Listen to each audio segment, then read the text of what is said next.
मेरा नाम रीनू है। उम्र 20 साल इंस्पेक्टर साहब। अभी 1.5 साल पहले ही मैंने नया काम पकड़ा था। मेरी माँ भी लोगों के घर झाड़ू पोछा और बर्तन का काम करती थी।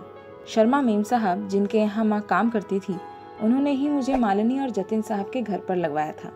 शर्मा मेम साहब ने बताया था कि 10,000 रुपये महीना पगार मिलेगी। बस उनकी 2 शर्तें थीं। पहली, उनको फुल टाइम बाई चाहिए थी, और दूसरी, जिसकी शादी ना हुई हो। कपड़ा लत्ता, खाना, रहना सब कुछ फ्री था। वैसे तो मैं पढ़ी लिखी हूँ, लेकिन मुझे अच्छी नौकरी नहीं मिल पाई। घर की आर्थिक स्थिति अच्छी नहीं है, तो माँ ना नहीं कर पाई, और ना ही मैं। मालिनी और जतिन साहब कुछ 1-1.5 साल पहले जोधपुर से फिरोजाबाद आकर रहने लगे थे। जतिन साहब कुछ 45 साल के होंगे, पर देखने में बड़े ही नौजवान लगते थे। साहब व्यापार करते हैं, पैसे की कोई कमी नहीं है। मालिनी मेम साहब 38 साल की होंगी, गोरी चिट्टी, सुंदर, औसत कद की थी। मालिनी और जतिन साहब की शादी को 12 साल हो चुके थे, पर कोई संतान नहीं थी। दोनों ही घुटे हुए, उदास और रूखे रहते थे। शायद इसी वजह से मेम साहब का स्वभाव कड़वा और रूखा था, जो मुझे बहुत आहत करता था। पर जतिन साहब बहुत सज्जन थे, अच्छा व्यवहार करते थे। जब मेम साहब मुझ पर चिल्लाती थी, तब वे उनको डांट भी देते थे। और क्या चाहिए था? पैसे और सम्मान दोनों मिल रहे थे। मुझे बहुत अच्छा लगता था, बहुत खुश थी। कोई खर्च भी नहीं होता था। सारे पैसे माँ को भेज देती थी, तो माँ भी बहुत खुश थी, कुछ नहीं कहती थी। ज़्यादा काम भी नहीं, पगार भी अच्छी, जिंदगी मज़े में कट रही थी। मैंने कई बार मकान नंबर 250 वाली को मालिनी मेम साहब को ताने मारते देखा था। लतिका मेम साहब, जतिन साहब के दोस्त की बीवी, कभी भी अपने बच्चे को मालिनी मेम साहब को नहीं देती थी। साथ में ये भी कह देती थी, तुम्हें क्या पता बच्चे को कैसे संभालते हैं। ऐसे ही बाजू वाली मोटी आंटी और मलिक आंटी आते जाते मालिक मालकिन पर ताने कसती थी। इसी वजह से वे दोनों बहुत लड़ते थे। मैंने कई बार सुना था कि किस तरह उन्होंने कितने जतन किए थे संतान के लिए। उन्होंने हजारों डॉक्टरों के चक्कर काटे, पीर पैगंबर, तांत्रिक, ओझा सभी आजमा लिया था। एक बार एक बहुत बढ़िया डॉक्टर से जतिन साहब और मालिनी मेम साहब ने पर्सनली संतान की कोशिश की, लेकिन दुर्भाग्य उसमें भी वे दोनों कामयाब नहीं हो पाए। मालिनी मेम साहब घर से ज़्यादातर बाहर रहती थी। जब भी वो बाहर होती थी, सारे घर की और साहब की जिम्मेदारी मेरी ही होती थी।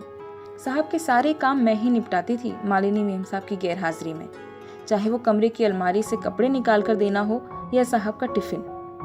मालिनी मेम साहब जतिन साहब का कोई भी व्यक्तिगत काम करने में कतराती थी। मैं ये नहीं जानती थी कि वो ऐसा जानबूझकर करती थी या कुछ और था। दूसरा महीना खत्म होते होते अचानक से जतिन साहब ने शहद की तरह मीठा बोलना शुरू कर दिया था। अक्सर मेरे आसपास ही मंडराते थे। जतिन साहब अक्सर किचन में आकर मुझे बहुत लजीज खाना बनाना सिखाते थे। कभी कभी इतने खुश हो जाते थे कि मेरी पीठ सहलाते थे। कई बार कहते थे, रीनू आज तो तेरे हाथ चूमने का मन कर रहा है। एक दिन मौका पाकर जतिन साहब ने मुझे बताया कि संतान न होने के कारण वो कितने दुखी रहते हैं और मालिनी मेम साहब किस तरह उल्हाने सहती हैं। मेरे मन में सहानुभूति जाग गई और उन्होंने भी अपने मन की बात बताई कि वो मुझसे प्रेम करने लगी हैं और अगर मैं उनको संतान देने के लिए राजी हूँ तो वो मुझसे विवाह कर लेंगे। इतना कहकर उन्होंने मुझे जोर से गले लगा लिया था। जब मैंने सकुचाकर बोला कि वह पहले से ही शादीशुदा हैं और मैं ऐसा नहीं कर सकती, तो उन्होंने मुझे वचन दिया था कि वो मालिनी मेम साहब को तलाक देकर मुझसे शादी कर लेंगे। उनका स्वभाव मुझे पहले से ही बहुत भाता था। मुझे लगा मेरा वक्त बदलने वाला है और मैंने उनका यह प्रस्ताव मान लिया। मेम साहब पहले ही घर पर कम रुकती थी, तो मुझे और साहब को एक साथ रहने का बहुत समय मिलता था, जिसके चलते 1 महीने के अंदर ही मैं गर्भवती हो गई। जब मालिनी मेम साहब को पता चला, तब शुरुआत में बहुत गुस्सा हुई थी। साहब से बहुत लड़ी और मुझे निकालना चाहती थी। जब जतिन साहब मेरे साथ हर हाल में रहने की बात करते रहे, तब मेम साहब चुप हो गई, कुछ नहीं बोली। कुछ दिन बाद वो भी मुझसे बहुत प्यार से बोलने लगी, ध्यान रखने लगी।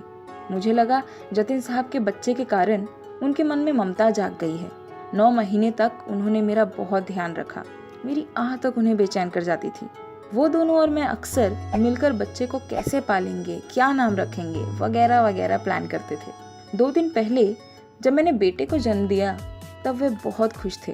कल सुबह नर्स आई थी मेरे पास मेरे बेटे को लेकर और बोली कि मैं घर जा सकती हूँ। जतिन साहब ने नर्स से बच्चे को ले लिया और मुझसे बोले कि वो बिल भरकर अभी आते हैं। मुझे लगा साहब अस्पताल से डिस्चार्ज करवा कर घर ले जाएंगे, लेकिन पूरा दिन निकल गया। ना ही साहब आए ना ही मेम साहब। जब नर्स ने मुझे फिर से डिस्चार्ज के लिए पूछा तो मुझे कुछ समझ नहीं आया।